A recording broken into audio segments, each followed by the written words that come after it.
Chapter 1. The Dinner of Winners. Last year, at this same dinner table, I learned what it felt like to disappear in plain sight.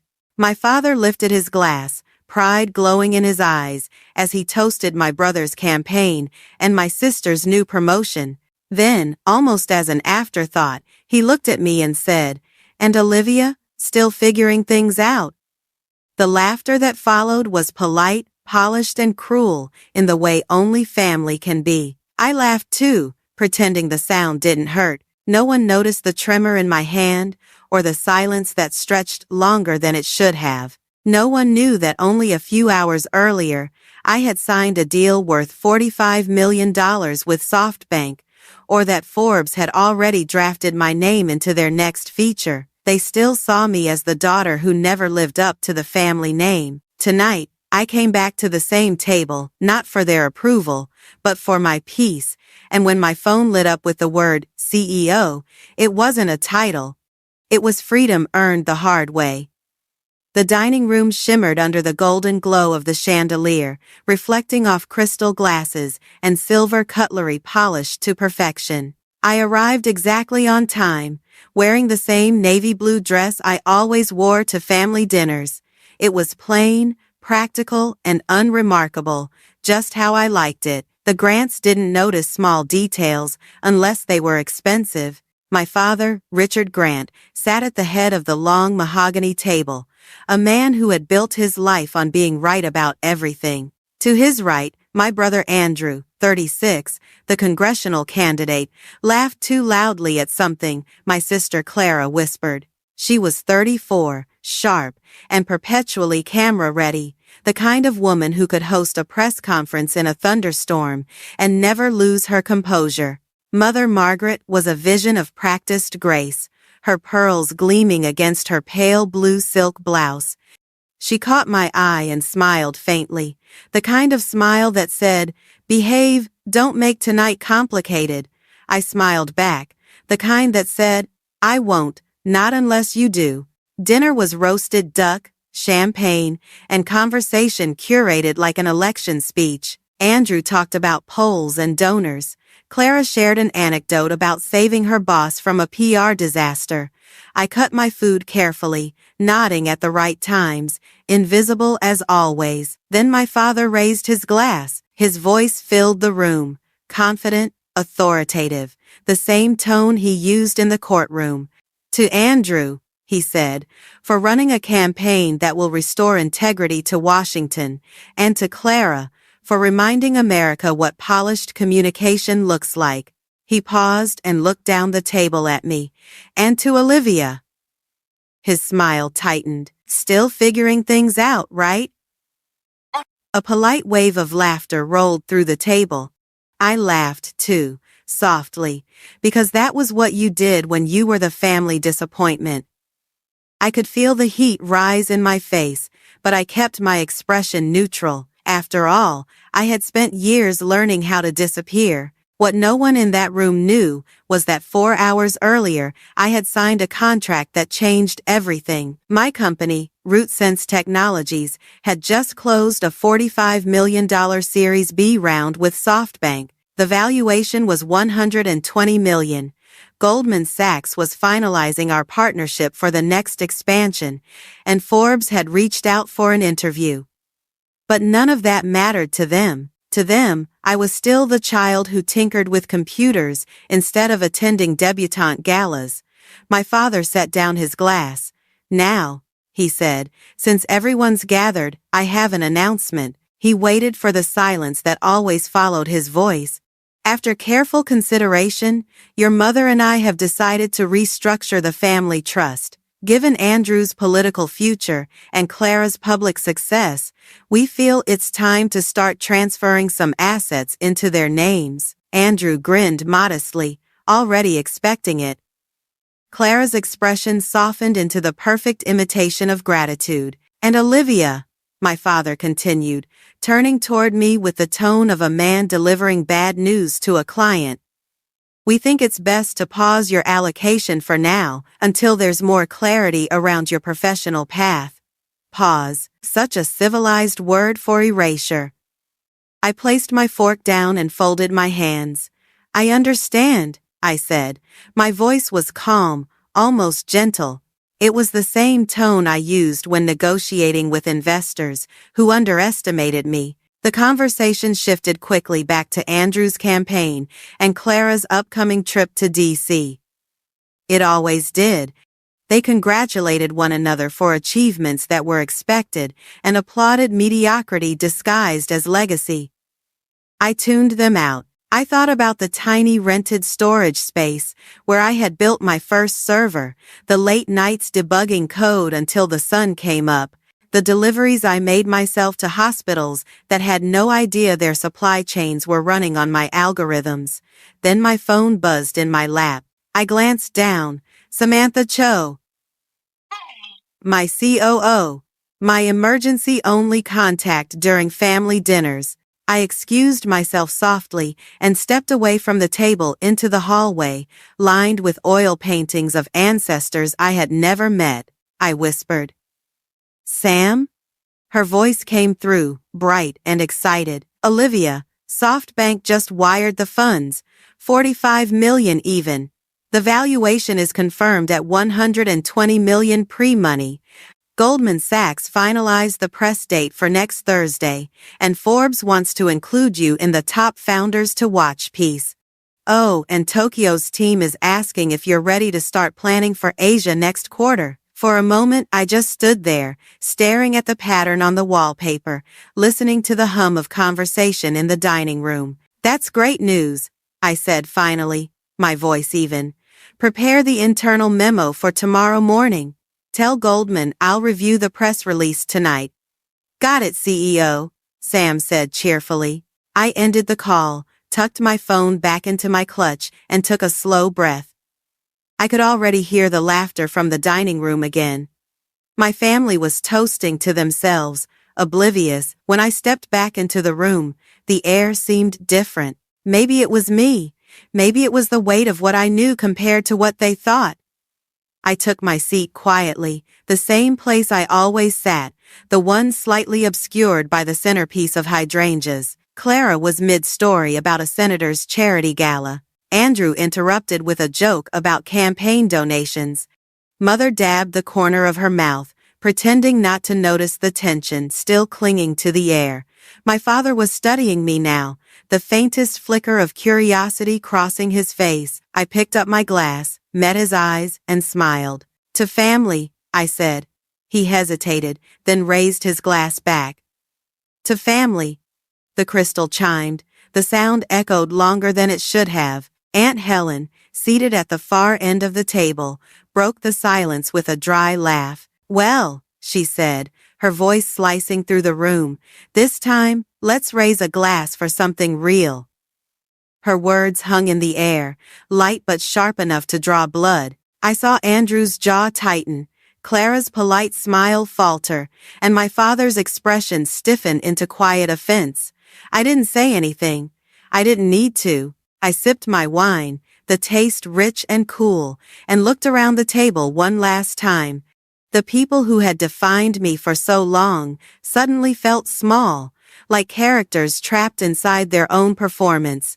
For the first time in years, I didn't feel like the outsider. I felt like the only person in the room who knew what was about to change. The candlelight flickered against the glass, and I let the moment stretch, memorizing the stillness before the storm. Chapter 2. A house with no room for difference.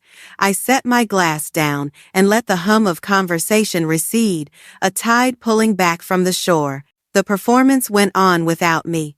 Clara's practiced laugh, Andrew's confident baritone, my father's measured interjections that signaled control. I lifted a linen napkin, folded it once, and felt the soft give beneath my fingers. The room smelled of citrus polish and duck fat, a scent that had always meant power dressed up as hospitality.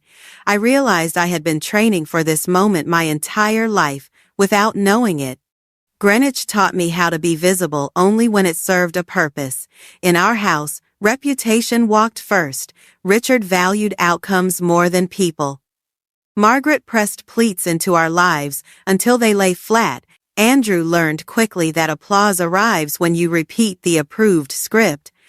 Clara mastered the art of looking effortless while never letting a detail escape. I learned how to listen. I learned how to remember. I learned how to do the hardest thing at a table like this, which is nothing at all. I used to fit my breath to the rhythm of my father's voice. He would ask a question he already knew the answer to, and let the silence display his power. At 13, I discovered that if I slowed my breathing to match his cadence, I could sit through anything. His lectures about the Grant legacy, his stories about precedent and leverage, Margaret's soft corrections disguised as compliments. Olivia, chin up. Olivia, speak when you are certain. Olivia, remember who we are. I remembered, but not the way they meant. I memorized the sound of their ambition, then learned how to tune it out. One afternoon in junior year, my guidance counselor asked about college. Andrew had gone to Harvard. Clara was preparing applications for Brown and a handful of other schools that looked good on stationery. Everyone assumed I would follow. I sat in that small office with posters curling on the wall and said, MIT. The counselor blinked twice, then smiled as if testing a new word on her tongue. She asked whether my parents would be supportive. I said they preferred prestige to curiosity. She laughed. I did not. When I told my parents, Richard rested a palm flat on the kitchen island and asked for my reasons. Not with anger, but with the kind of surgical interest that meant the decision had already disappointed him. I said I wanted to build things, not just talk about them. I said, systems made sense to me in a way that people often did not. Margaret smoothed a dish towel and said it was a very demanding place. Andrew said that Harvard also had science. Clara touched my sleeve and said, sweetly, do what is best for the family. MIT did not care who my father was. It did not care that my sister could make a senator sound like a saint. It did not care that my family name could open most doors along the eastern seaboard. It cared whether a thing worked. I loved it immediately. I loved the clean cruelty of an algorithm that functioned or failed with no interest in your feelings. There is a freedom in a world where success is measurable and quiet, where the work is the reward. I stayed late in classrooms that smelled like dust and solder. I chased the moment when code clicked and a stubborn error finally set down its weapons. The day of graduation tasted like rain and cold coffee. The seats marked for family remained empty, a row of pale gray waiting. My phone buzzed 10 minutes before my name. A text from Margaret. We are at the Bar Association Gala. So proud of you. I stared at the screen, then at the stage. My hands were steady when I crossed it. I shook a dean's hand. A photographer clicked. The applause sounded the same as it did for everyone else, which was both the point and the blessing. I celebrated with 2 classmates and a thin pizza we ate on a curb behind a lab. One of them asked about my family. I said they were busy. He nodded as if he understood, but I do not think he did. I did not need him to. I was learning that loneliness can be an ally if you let it teach you to move without witnesses. Boston gave me my first job. A distribution technology firm near the waterfront hired me to work on routing problems no one could solve at scale. It was less glamorous than it sounded. My days blurred into whiteboards full of arrows and coffee gone cold faster than any chemical explanation could account for. My nights turned into field time, riding with drivers, making deliveries that always seemed to arrive later than the plan predicted. It was a night in February when the pattern finally revealed itself. We were idling behind a hospital loading dock at 2 a.m. The driver, a man named Eric, with eyes the color of tired glass, told me quietly that the numbers on my tablet would never match the city he knew by heart. He gestured toward a patch of black ice beneath a flickering street light. Then he pointed at a handwritten sign taped to a service door. The sign declared that night deliveries must check in at a different entrance. It was not in any database. He said that every dock had a dozen secrets. that routes failed for human reasons the system refused to see. I went home and could not sleep. I sat at the edge of my bed and listed what our software assumed the world would do. Then I made a second list of what the world actually did. The gap between those lists had a name, and it was not failure. It was blindness. I rented a storage unit in a building that smelled like cardboard and rain, then smuggled in a folding table and a server tower. I convinced a supplier to let me test. I told myself it was research. I told myself it was temporary. I told myself a lot of things. Mostly I wrote. I wrote at midnight and at dawn. I wrote after dinners like the one in Maine, when the ache behind my ribs made sleep feel like surrender. I wrote until the unit's overhead light shut off, because the motion sensor decided no one could possibly be working that long without a break. When my fingers cramped, I walked the grated hall and listened to the building breathe. Trucks rumbled at the loading dock. Elevators sighed their slow ascent. A woman on the third floor sang to herself while sorting boxes. I learned the names of the night workers by the sounds they made and the pattern of their footsteps. It felt like a city hidden below the city, a map only the tired could read. The first line I wrote for the system that would become RootSense began as a complaint. It said the probability of delay rises, where human instruction intersects with institutional neglect. It was not elegant. It was not technical. It was honest. I turned it into math by morning. The algorithm learned to treat the world as it was, not as a planner wished it to be. It pulled signals from places I was not supposed to look. After a month, the model reduced variance on late-night medical deliveries by a number I could defend in front of anyone. I printed the chart and taped it to the inside wall of the unit, a private victory banner. When the company tried my prototype on a small route that served a children's hospital in Dorchester, a nurse emailed me 2 lines that I still keep in my phone. The new schedule means we did not run out. Thank you. She did not specify what they did not run out of. She did not have to. I walked outside into a thin March sun and stood with my palms on the cool metal railing until the cold burned through my skin and into my pulse. Word traveled faster than permission. A regional manager asked for more. A senior engineer asked who had given me access to certain datasets. I apologized and then did not stop. A director called me scrappy in a tone that meant talented enough to exploit and small enough to ignore. I smiled in meetings and declined invitations to happy hour. When I asked for headcount to build a team, I was told there was no budget. When I asked for a raise, I was told I was lucky to be learning so much. I thanked them for the feedback. Then I went back to the storage unit and kept building the thing they would not pay me to build. At home on Sundays, I would visit my parents and pretend to be fine.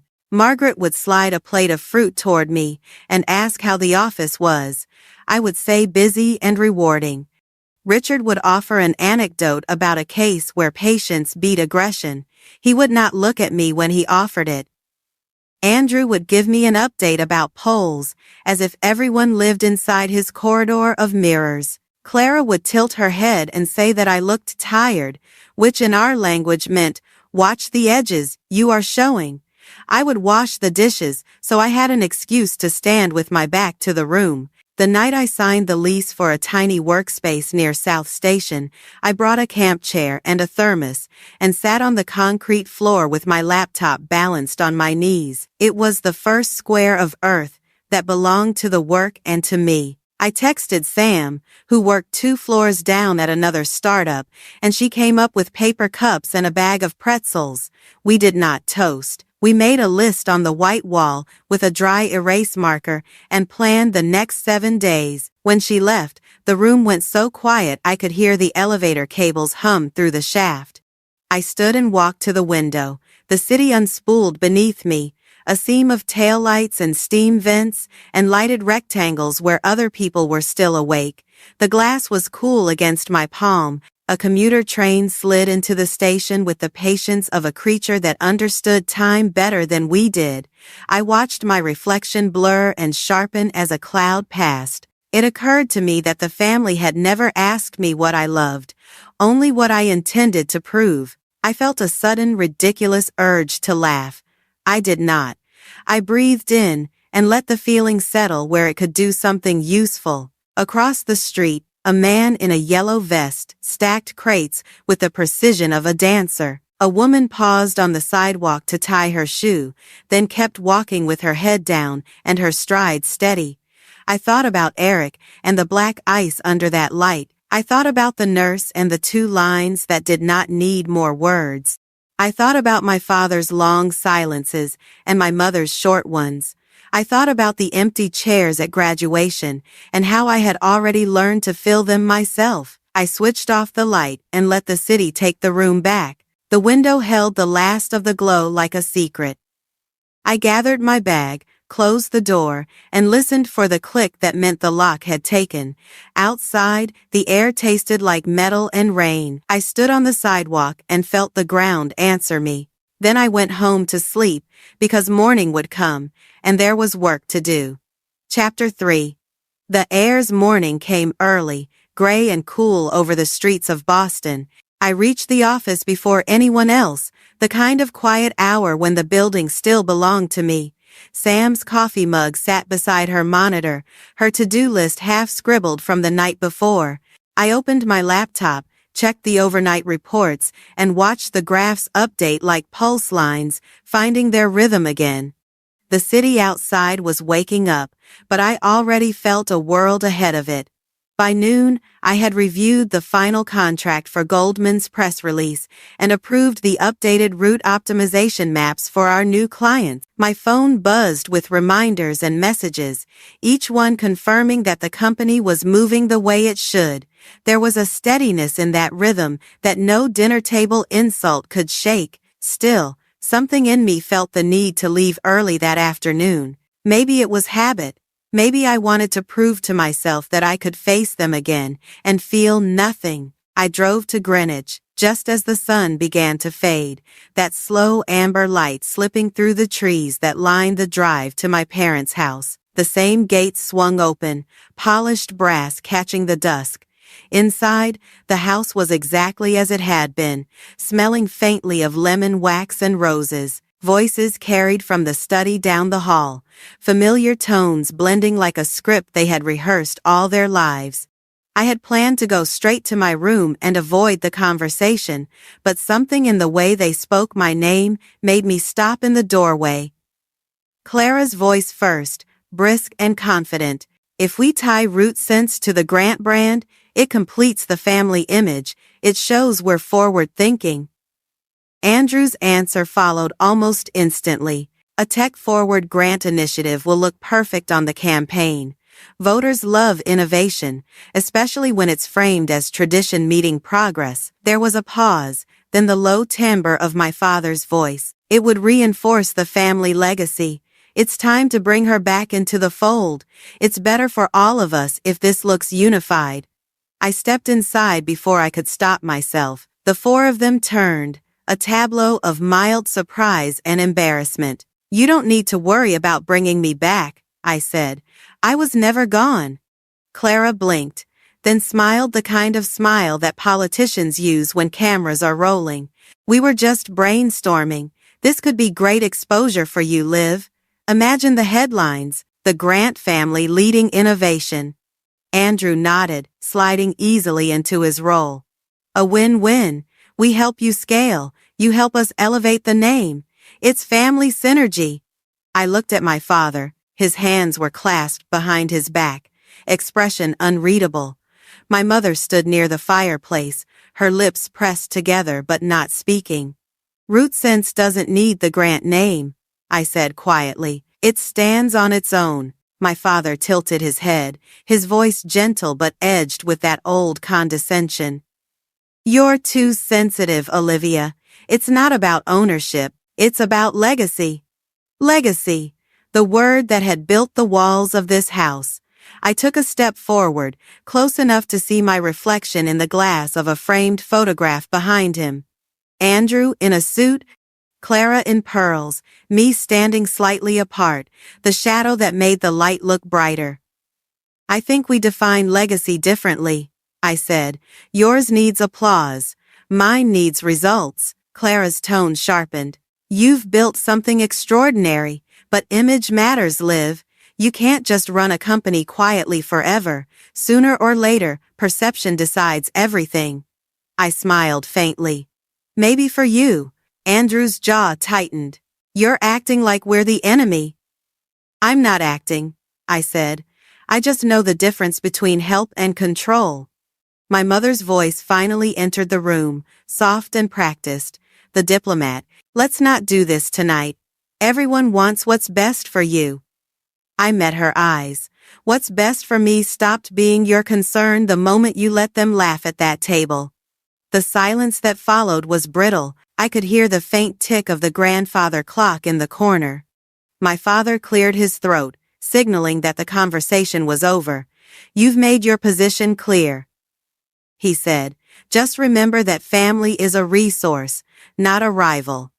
I turned to leave. You always saw people as resources. That's the problem.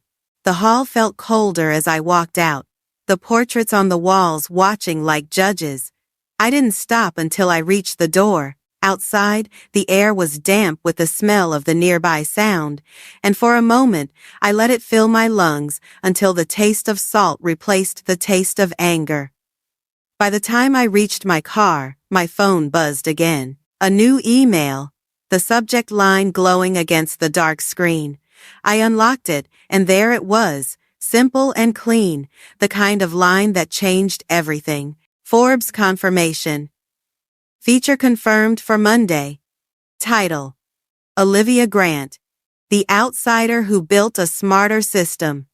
I read it twice, the words sinking in like slow light through glass. The Outsider. It was the perfect name for me, though they would never understand why. When I got home to Boston, Sam was still at the office. The lights from her desk spilled into the hallway. She looked up as I walked in, eyebrows raised. You went back there, didn't you? I did, I said, setting my bag down. Bad? I shrugged. Predictable. She studied me for a second, then smiled. Well, at least Forbes is running it. That's one less secret. I nodded, though my thoughts were already drifting. It wasn't about the article. It was about what silence could do when used right. For years, my silence had been their weapon. Tonight, it felt like mine. The office was empty except for us. I sat down at my desk, turned on the lamp, and opened the email again, reading the headline one more time. The glow from the screen lit the room in soft blue. Outside, the city hummed, distant and alive. For the first time in a long time, I didn't feel small. I didn't feel like the daughter they could define, or the sister they could absorb into a campaign slogan.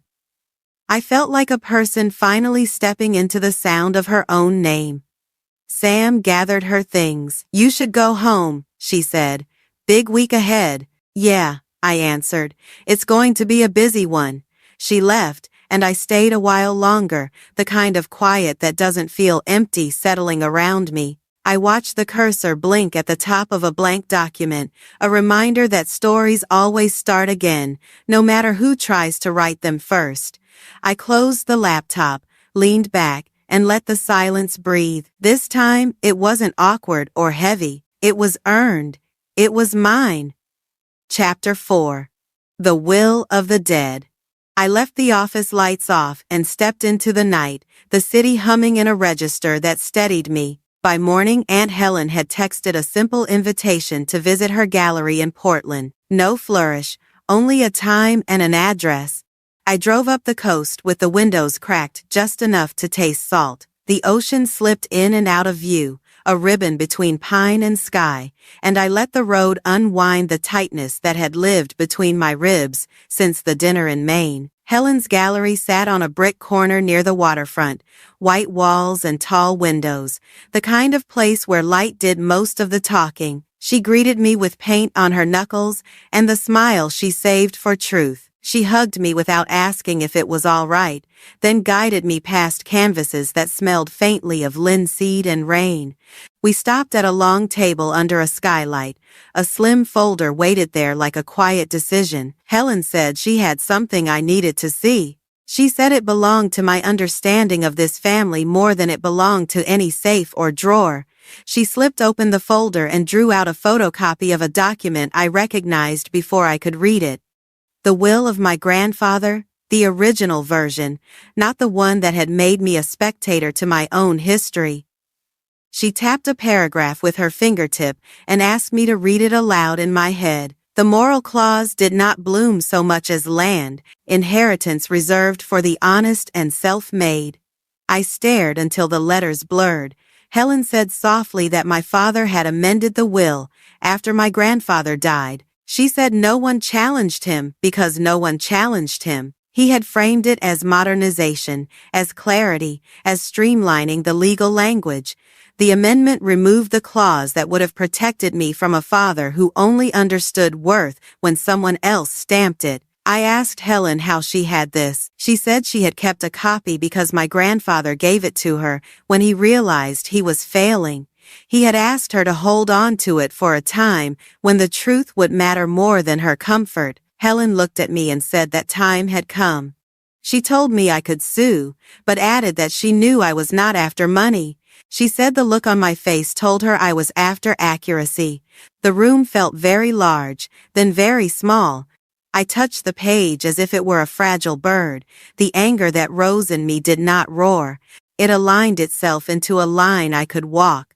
I asked myself what would bring the most honest outcome with the least collateral damage, and the answer stepped into view in the name of a person who did not live in this city. I left the gallery with the folder in my bag and drove back to Boston in a rain that began as mist and finished as a sheet. David Kim met me at a coffee shop near South Station with his briefcase and a look that said he had read enough human stories to know when one was about to change shape.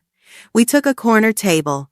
I told him everything: the amendment, the clause, the dinner, the trust restructuring. He listened without interrupting. When I finished, he asked to see the document and studied it like code he could refactor.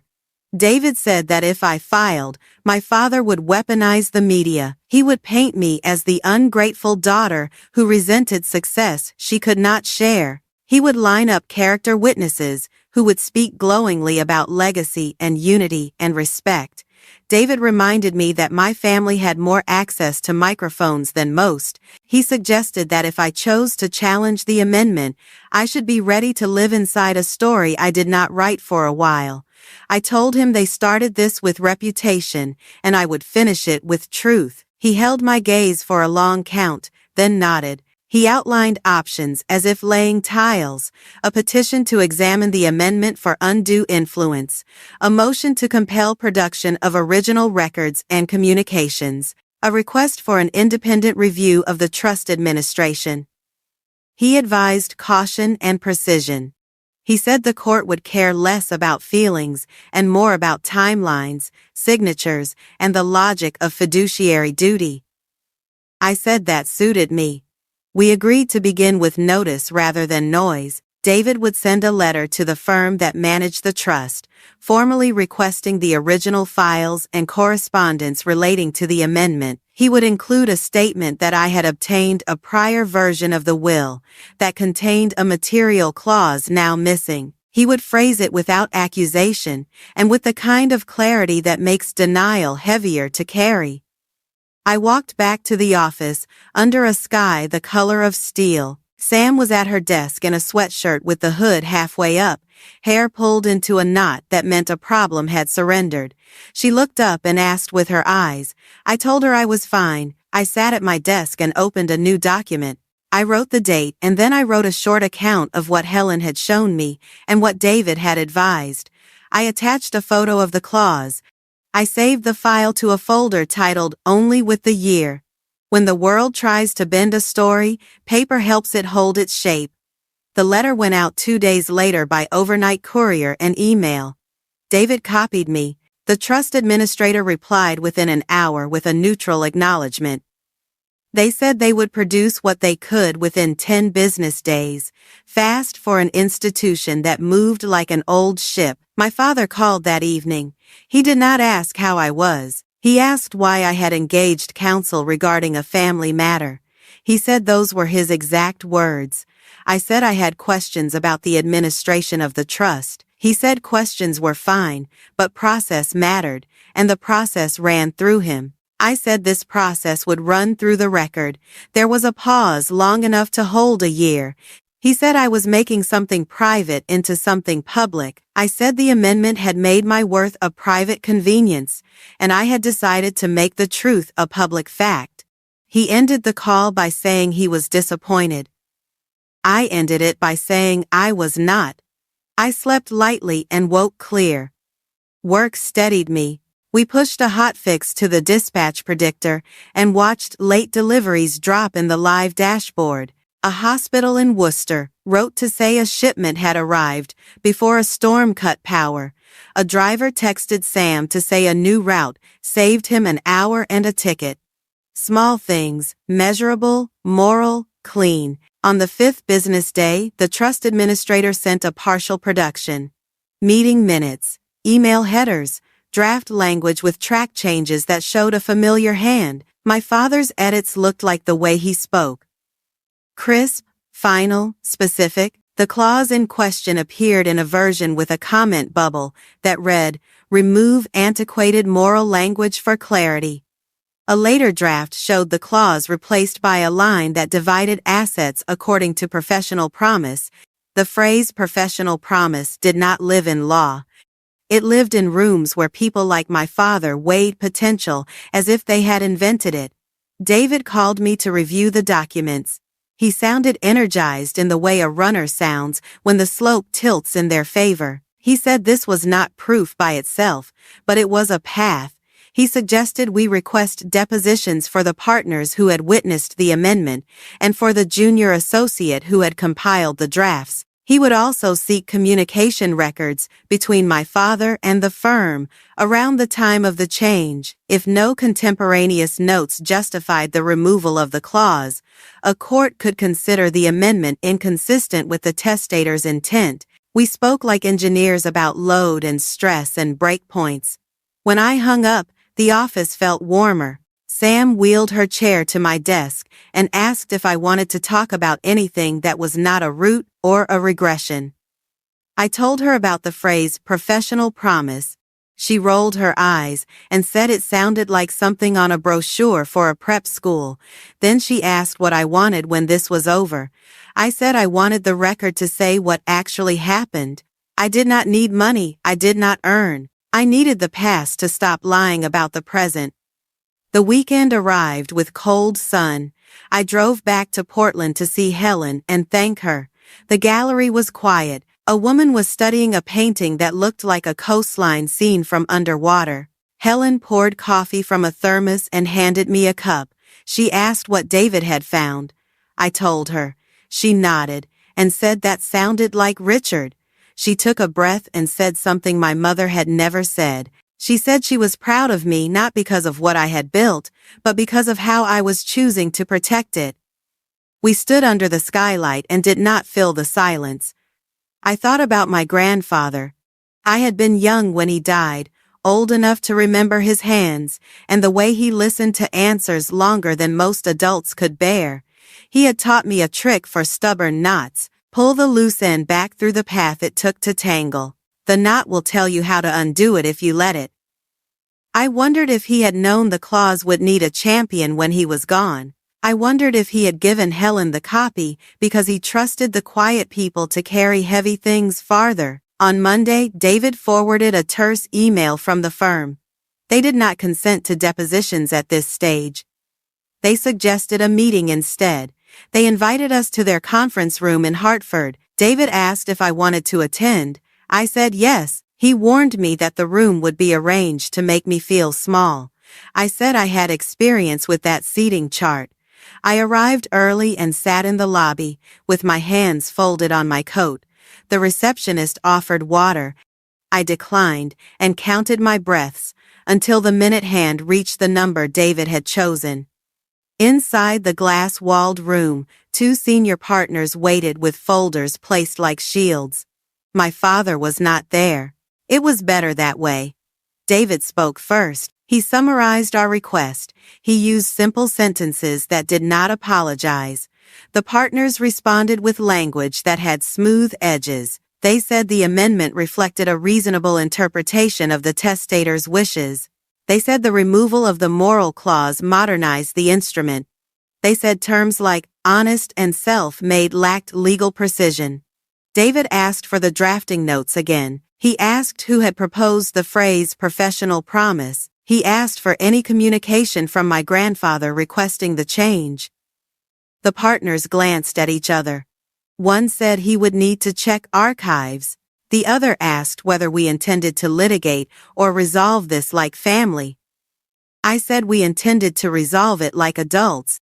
I said adults tell the truth even when it rearranges the furniture. We left with a promise of further production within a week. Outside the building, the air tasted like snow. David looked at me and said that nothing about this would be fast.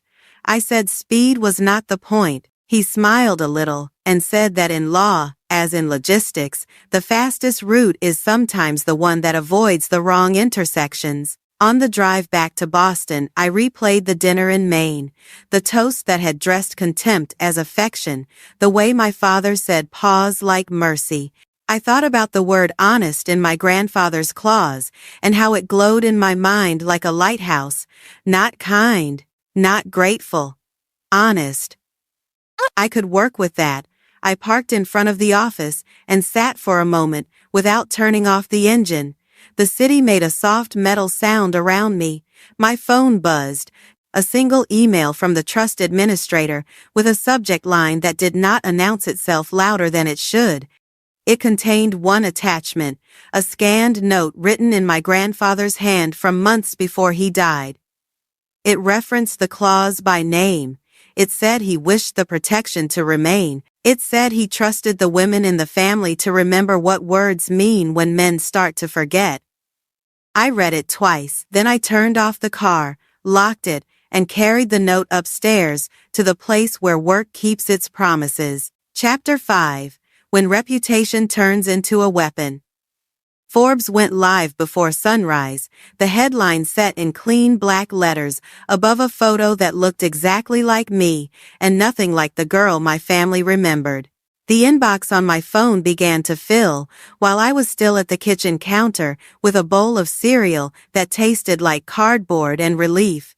Former classmates wrote short notes that landed like handshakes. A hospital administrator from Worcester thanked us for shaving hours off a route during the last storm.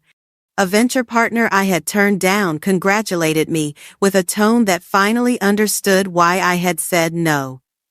By 8, the office hummed like a hive. Sam rolled in on her scooter, hair damp from the mist, and lifted a hand in triumph without words. The team gathered around the main screen as traffic to our site spiked.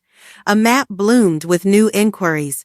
I felt the room lean forward, as if it could push the line higher with collective attention. For a few hours, I let myself enjoy the simple math of work well done. Numbers climbed, calls came, a journalist asked for a follow-up. It was clean and measurable and free of family. Before lunch, the air changed. Sam turned from her screen and said there is a new press blast trending. She pulled it up, and I saw the crest from my parents' house, rendered in digital gold at the top of the page. The headline read like a coronation. The Grant Legacy, a family of innovators. The body text described RootSense as a venture made possible by the values and guidance of the Grant household, a natural extension of generations of leadership. It listed my father by name as a mentor and counselor to the company. It named Andrew and Clara as strategic advisors. It was an invitation to rewrite the narrative while the ink was still drying. The phone started to ring for the wrong reasons. A local station wanted a comment about the family initiative. A national blog asked whether RootSense planned to align with Andrew on a technology platform for his campaign. A business channel requested a joint interview with me and my father to discuss the intersection of legacy and innovation. I watched my own face reflected in the glass wall and understood that silence could not carry the day by itself. I stepped into the small conference room where we kept the good coffee and called Evelyn Shaw. She picked up on the second ring, her voice low and careful. I asked when the correction would go live to separate the feature from the family statement.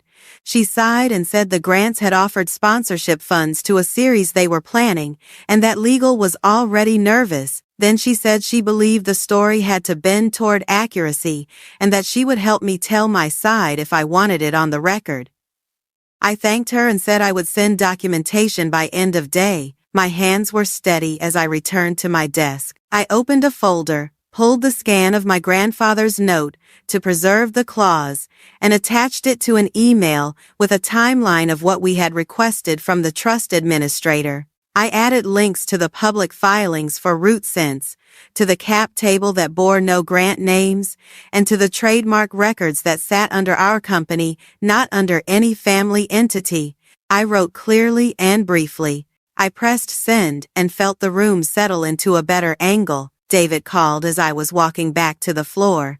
He said he was filing in Suffolk County and in federal court as a signal. He had drafted a complaint that alleged unauthorized use of our brand and my image to imply affiliation and endorsement, violations under state publicity law and the Lanham Act.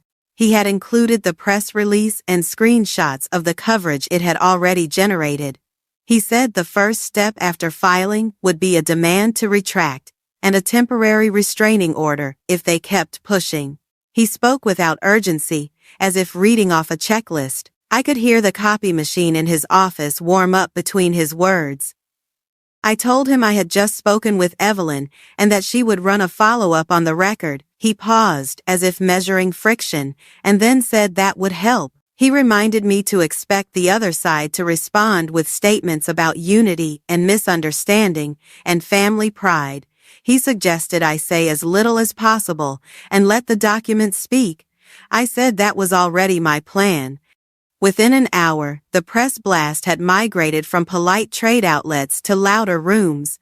A morning show host read a piece of it with a smile that did not reach her eyes. A political blogger praised Andrew for supporting women in tech, then edited the line when someone sent the filings. The comments went from applause to caution to something more complicated as people posted links that did not match the narrative. My mother called while I was reviewing a deployment checklist.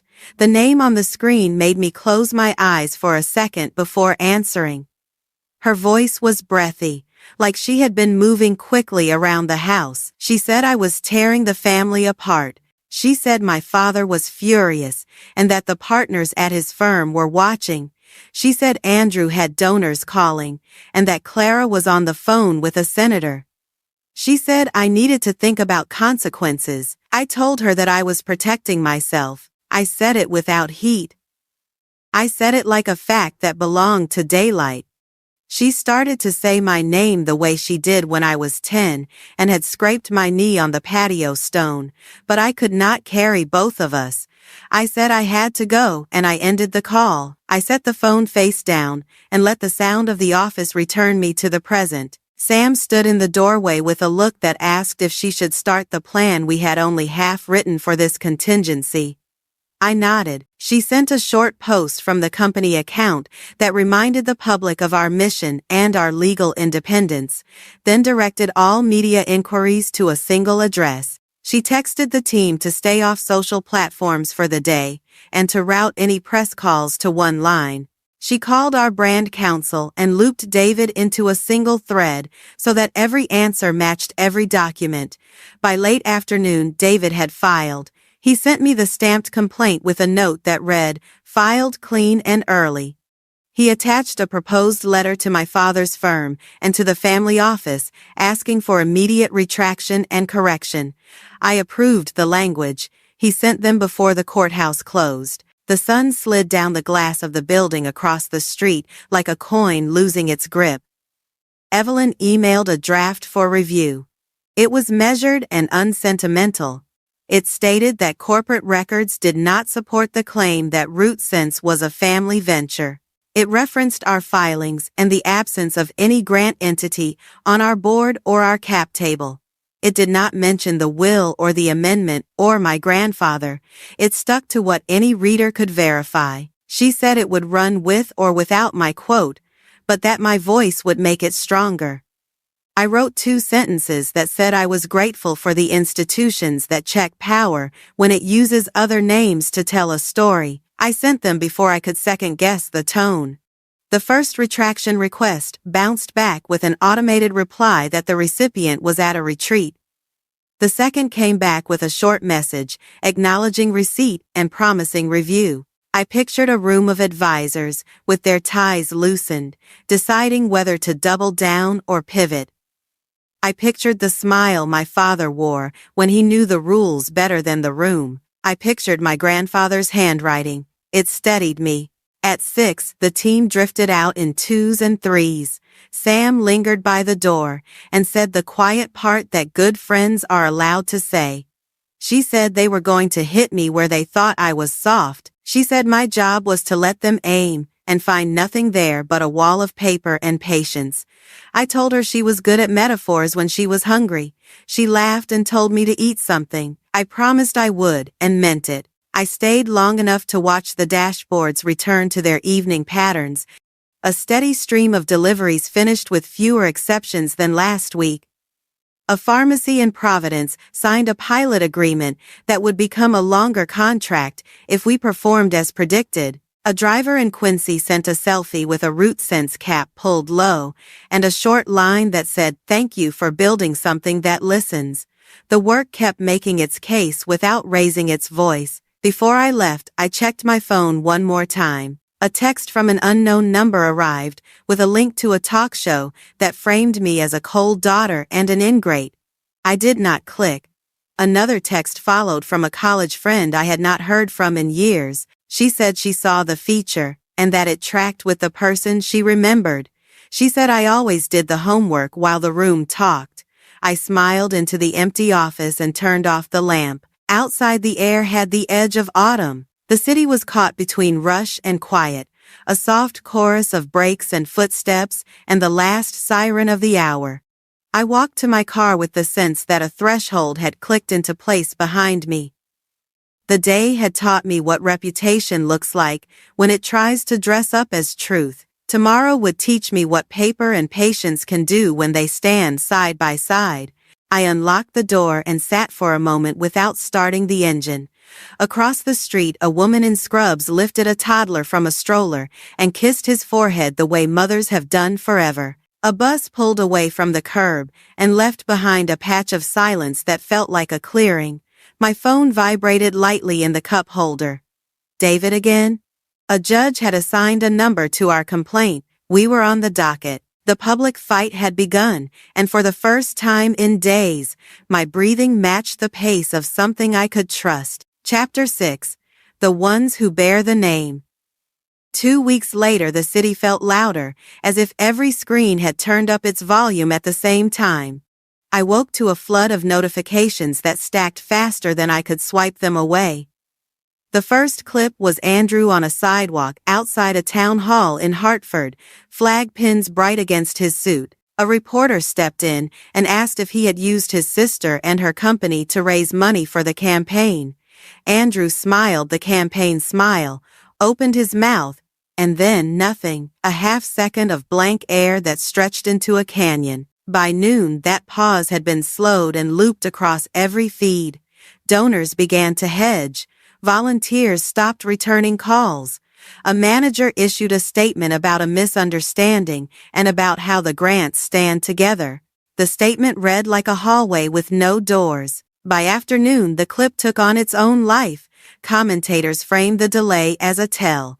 Polling accounts drew jagged lines and tried to predict what a pause meant for momentum. I closed my phone and opened our dashboard instead. I watched route exceptions drop during a rainstorm north of Providence and told myself that a chart moving in the right direction is the only answer that matters.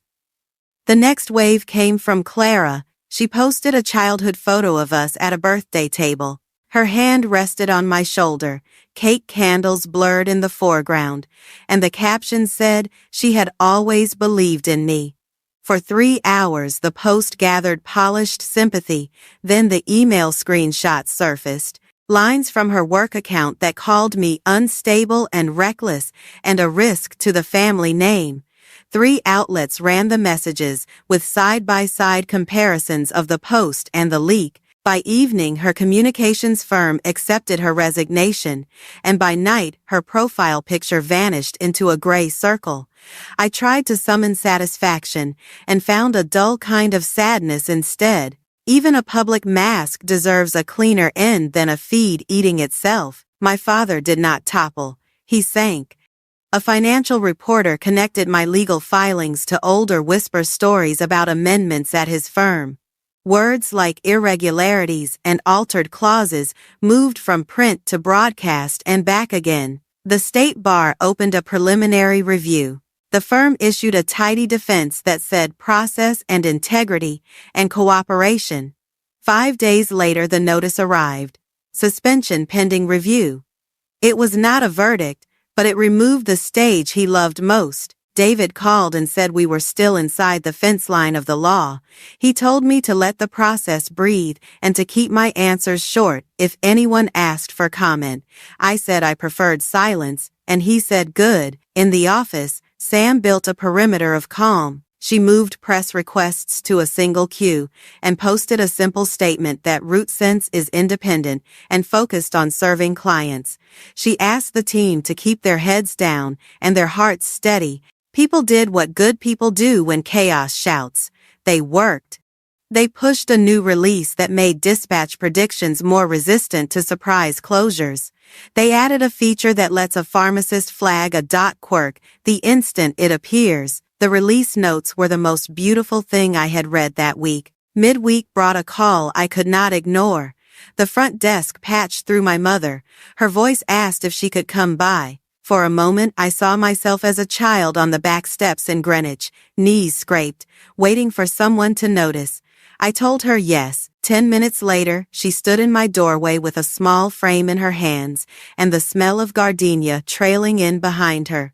She did not sit. She placed the frame on my desk and smoothed the edge of my blotter with her fingertips. The photo showed a 10-year-old girl holding a gold plastic trophy at a school science fair. My hair was uneven. My smile looked like borrowed courage. In the background, my mother stood mid-clap. Time had painted the picture with a warm wash that made even the air look kind. She looked at the photo as she spoke. She said she had taught me to be strong and to remember myself, and she was sorry for the ways that teaching had turned into pressure and silence. She said she should have stopped my father when he made me smaller so other people would feel taller. She said she knew sorry could not rearrange the past, but she wanted to set it down between us anyway. I told her I forgave her. The words felt clean and light. Then I told her I was not coming back. Those words felt like brick and bone. She closed her eyes and nodded once. She asked if I was eating and sleeping and if the people here were kind. I said yes. Whatever mix of truth and hope sat inside that answer, it was enough for both of us. She lifted the frame again and asked if she could keep it. I said she could. She tucked it into her bag and looked around the office, taking in the whiteboards covered in roots and notes and arrows. She said this place felt alive. She said it felt like a future. She touched my sleeve and then removed her hand, as if remembering a rule about distance. She told me she loved me. I said I knew. Then she left. The scent of gardenia stayed for a while, after the door clicked shut. The day did not pause for grief. An editor requested a quote. I sent a line that repeated a fact and added nothing more. A client signed a pilot. A driver sent an update that a new pattern around a construction site had been flagged automatically and saved him an hour. A nurse emailed to say a shipment arrived before the storm line hit. Small things that are not small at all. In the evening, David forwarded the bar notice and a short analysis of next steps. He used words like timeline and scope and disclosure. I thanked him and then sat alone in the conference room with the lights off, watching the harbor fade from blue to black.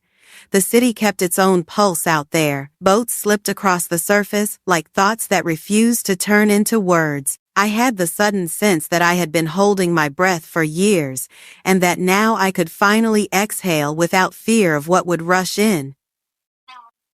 By Friday, the noise began to dull. The election timeline moved on without Andrew. Clara stopped trending. The story about the firm returned to the careful language of process. In the quiet that followed, text messages arrived from numbers I did not have saved. Some were kind, some were not. I answered none of them. I put my phone face down and listened to the building breathe.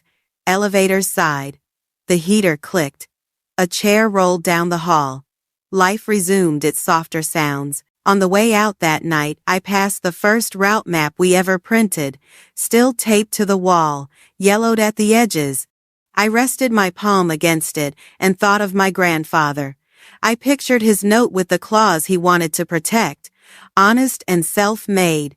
2 simple words that had outlasted the people who tried to bury them. Maybe justice does not always arrive with a trumpet. Maybe it arrives as endurance.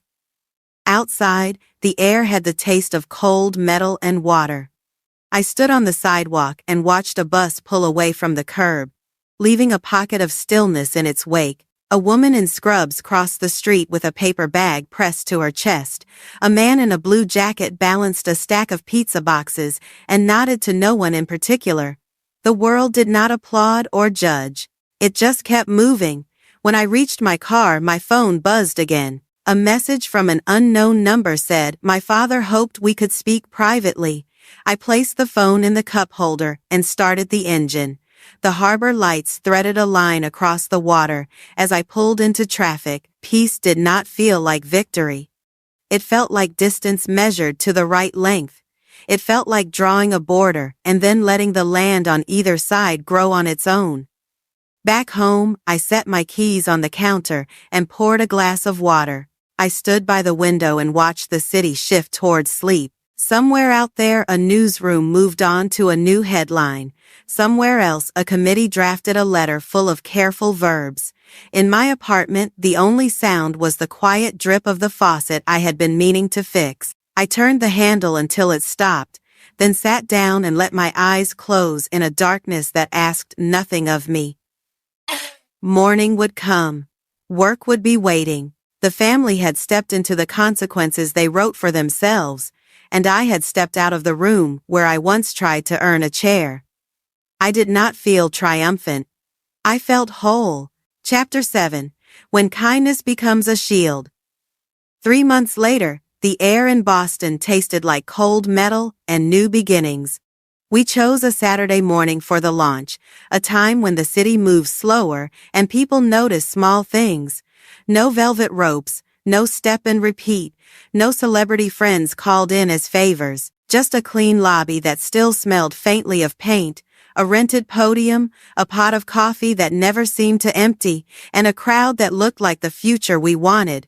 Engineers in sneakers, investors with notebooks instead of cameras, parents who had learned to carry hope as if it were fragile glass, a row of students in pressed shirts and borrowed blazers who tried to look unafraid.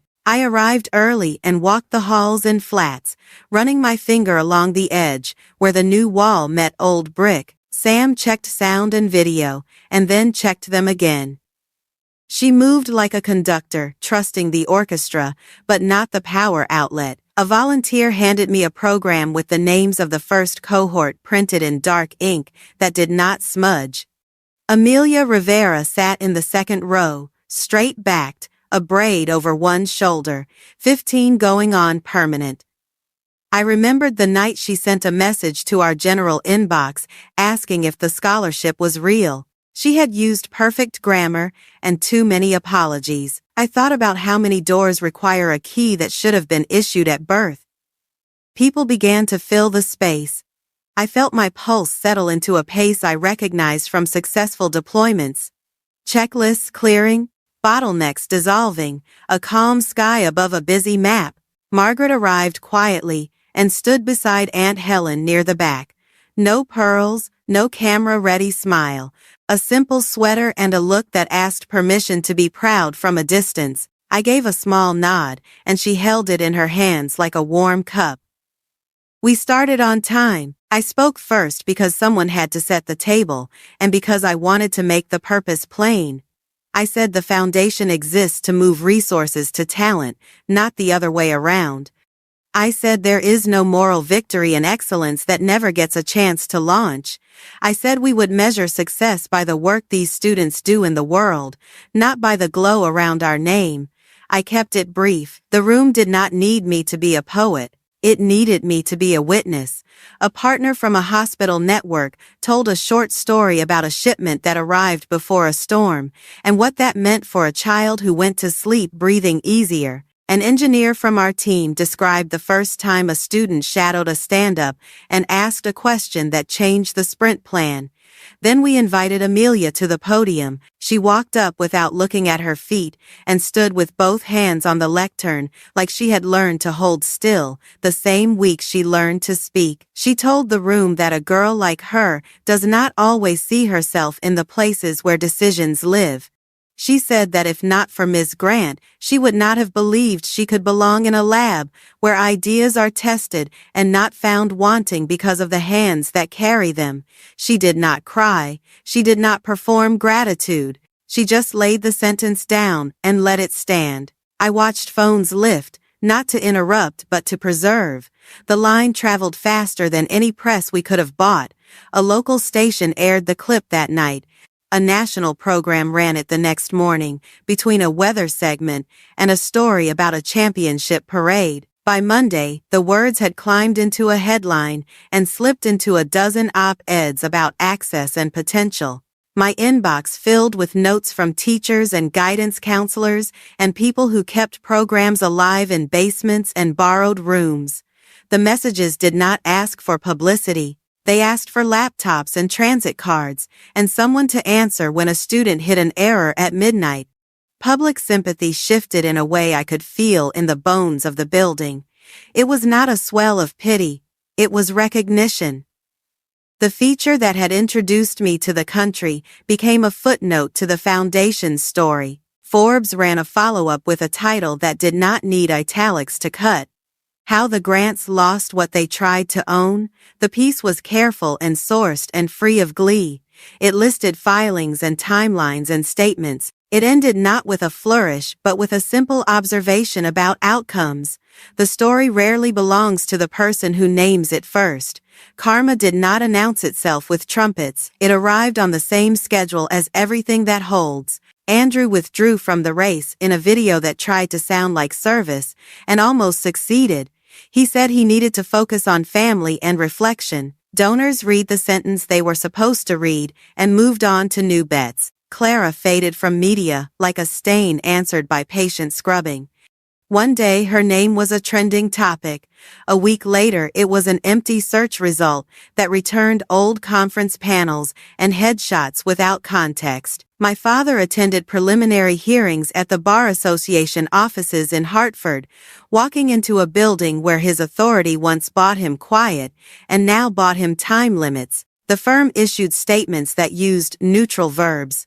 The process kept its hands clean. Margaret did not return to the big house in Greenwich. She moved into the small apartment above Helen's Gallery in Portland. She sent me a photo of the view from the window, water that looked like brushed metal on a windy day, and wrote that the sound of gulls at dawn was a good kind of loud. I saved the photo in a folder that did not have a name, only a year. Work did not slow for our virtue. The foundation office nested inside RootSense like a second heart. We hired a program director who knew how to stretch $1 without snapping it. We built a mentor roster that included people who answer emails. We kept the applications short and the instructions simple. Our lawyers drafted agreements that promised support without ownership. I learned how to read grant budgets and how to say no with mercy. Sam reminded me to leave before dark at least twice a week and to eat protein before I tried to speak in the morning.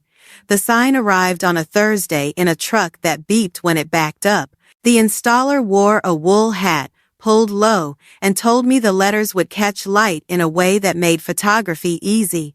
He asked whether we wanted the tagline centered or offset. We chose centered because balance felt like a promise. He drilled with the patience of a person who measures twice without being asked. I stood on the sidewalk with a cup of coffee gone lukewarm and watched our name attached to the wall as if it had always been written there in invisible ink, waiting for weather. The words below the name were my favorite part.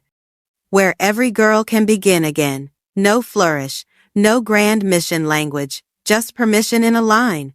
A woman walking her dog stopped to read it and nodded to herself, as if agreeing with a private memory. A delivery driver slowed, glanced up, and gave a small salute no one else saw. In the afternoon, we hosted a workshop for the cohort, in a room that still smelled like new furniture. An engineer from our team explained version control, with examples that involved pizza and group projects. A mentor from a robotics club showed how to build a small sensor array with parts that fit in a sandwich bag. Amelia sat near the front and asked the kind of questions that undo lazy assumptions. During a break, she walked over and told me her mother had framed the program acceptance letter. She said her little brother had started telling people that science was a thing you could carry home. I went back to my office to answer emails and found a message from Evelyn Shaw. She said the follow-up had broken traffic records for the section and that her editor had been surprised by how many readers stayed to the end. She wrote that accuracy turns out to be good business after all. I sent a line thanking her for staying with the story when it moved out of the spotlight and into the ledger. Toward evening, I stood again on the sidewalk under the new sign. The light had softened. The letters looked like they were holding a thin ribbon of sun for a few more minutes. Sam joined me without speaking. We watched people pass in that first cool of the day when the city exhales. A girl on a scooter fumbled her balance and then found it again without drama. A man walked by with a toolbox and a song half hummed under his breath. The installer returned to tighten one last screw and told us the hardware would hold through winter. He patted the wall like a shoulder, collected his tools, and headed to his next job. I thought about the dinner in Maine, the long table, the shallow laughter, the way a single call had rearranged a dynasty in my head. I thought about my grandfather's handwriting and the claws that had survived edits meant to erase it. I thought about my mother standing at the back of the launch that morning, hands clasped, so she would not clap at the wrong time. None of it felt like victory. It felt like alignment. The right things, finding each other after years spent orbiting mistakes. As the last of the sun slid off the letters, a light inside the lobby clicked on, and the sign took the glow like a promise. I rested my palm against the cool brick and listened to the street. The foundation had a name on the wall, and students in chairs, and a calendar with more dates than space. Justice had not thundered in. It had walked at our pace until we noticed we were walking together. I went upstairs to lock the conference room and switch off the projector. The day had left scuff marks on the floor and fingerprints on the glass. Good signs. The kind you wipe away with water and keep in your mind with care. In the quiet, the building sounded like a large animal sleeping, heat knocking in the pipes, the low hum of a server room that never quite rests. I gathered my bag and turned out the lights, one switch and then another, until only the lobby remained bright. On my way out, I paused under the sign one more time, where every girl can begin again. I said it in my head like a line of code that is both instruction and wish. Then I stepped into the evening and let the door close behind me. Not with finality, but with the gentle seal of work completed for the day. The street was kind. The future did not ask for permission, it only asked for presence. Chapter 8. Those who no longer need approval. The following spring arrived like a soft reset. The cold that had lingered through April finally let go, and the harbor outside my office window carried sunlight instead of ice. RootSense had outgrown the floor we once shared with two other startups and now filled 3 levels of the building, with a small flag pinned on a new map of our offices in Singapore and Seoul. I could trace the routes of our data the way sailors once traced wind. Every movement made sense, every delivery, a quiet answer to the chaos that used to rule my nights. Inside, the hum of servers mixed with the rhythm of voices, engineers debating probabilities, analysts on calls across time zones, the kind of sound that means life, not noise. A year had passed since the foundation's launch, and 50 scholarships had been awarded, 50 students who looked at the world with eyes that measured possibility instead of permission. The numbers on the board were good. The air in the building was better. In the early mornings, I liked to stand by the window and let the city play out below me. The harbor glinted, like a mirror pretending to be calm. Tugboats traced slow arcs through the water, small and sure of their purpose. When I was younger, I used to believe revenge meant proving someone wrong. I thought peace would come as applause, but the sound that followed success turned out to be quieter than that. It was the stillness that arrives when you have nothing left to prove and no one left to fight. I said that sentence out loud once in an interview. It became a pull quote, stripped of context, but I did not mind. Maybe that was the right way for it to live, detached from me and floating on its own.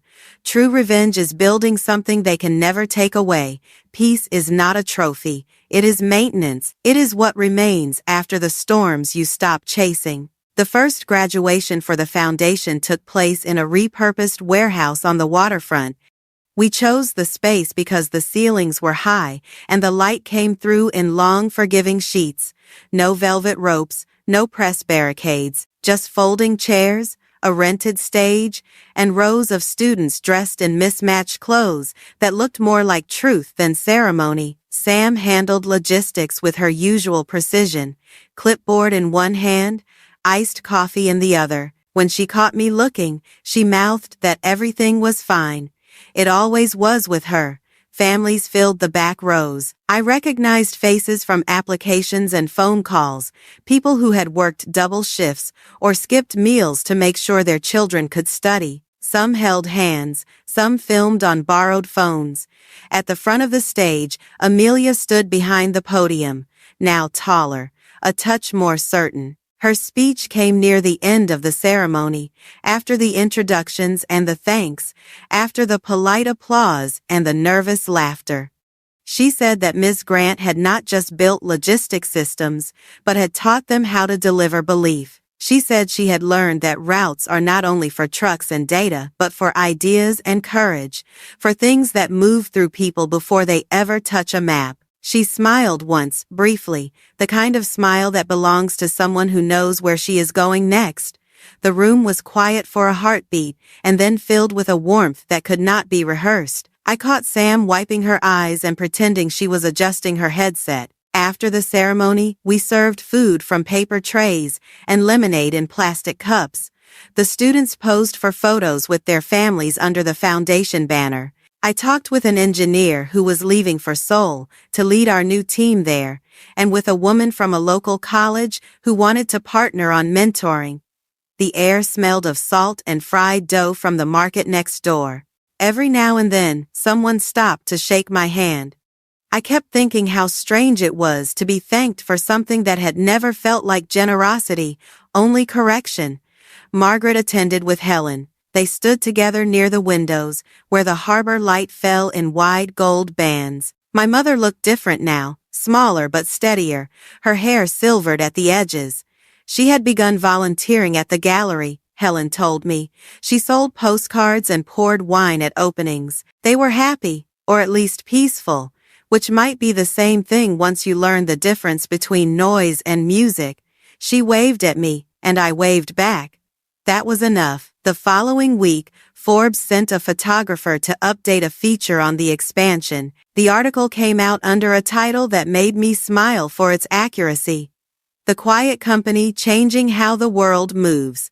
The tone was calm, factual, unhurried, no talk of legacy or scandal, just work, numbers, outcomes. The closing paragraph quoted Amelia's line about belief. That was the story I wanted to last. By summer, RootSense Asia had gone live. I flew to Singapore for the launch, greeted by a team of people who spoke in a dozen accents but shared the same focus. We walked through the new office, walls still bare, computers still warm from installation. When they asked how we had built so fast, I told them that patience disguised as persistence was our only trick. That and a refusal to quit when silence is the only witness. One night, back in Boston, I stayed at the office long after the others had gone. The city outside was all reflection and motion. Ferries moved like lit ghosts across the dark. I leaned against the window and watched the water until my eyes blurred. Somewhere in the distance, a siren wailed and faded. I thought about the word home, how it used to mean a house full of measured voices, and how it now meant any place that let me breathe without explanation. My phone buzzed. A text from my mother. Dinner at home tonight? ? I stared at the screen, feeling the weight of the question rest gently against the years between us. The cursor blinked, waiting. I typed, "I am already home," and hit send. The message stayed on the screen a moment longer than usual, before the bubbles turned gray. I placed the phone face down on the desk and exhaled. Outside, the sunset reached across the harbor like a long hand of light, catching on the glass letters of the foundation sign. For a moment the words looked alive, as if the building itself were breathing. Where every girl can begin again. The letters glowed against the water until the sky dimmed and the reflection became the only thing visible. I stood there watching it. The harbor, the city, the sign, all of it blurred into one long line between what was and what had begun. Sam sent a message from downstairs saying the team was heading out for dinner if I wanted to join. I typed maybe and watched the word hover unsent before deciding to leave it that way. Some replies are better lived than written. I turned off the desk lamp and let the dark fill the room until only the faint glow from the window remained. The elevator was slow, the kind of mechanical patience that reminds you how time behaves when no one rushes it. In the lobby, the night guard nodded as I passed. He had been there since the beginning, always reading a newspaper, even though news had long moved to phones.